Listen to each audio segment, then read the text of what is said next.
Good morning guys. সকাল সকাল ঘুম থেকে উঠে পেহেলগাঁও হোটেল থেকে আবার আপনাদের সামনে।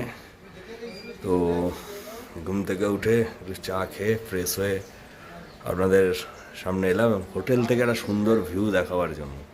কালকে ফগ ওয়েদার থাকার জন্য পুরো প্রপার ক্লিয়ারলি আপনাদের পুরোটা দেখাতে পারিনি। আজকে সকাল থেকে একটা সুন্দর ভিউ আপনাদের দেখাই।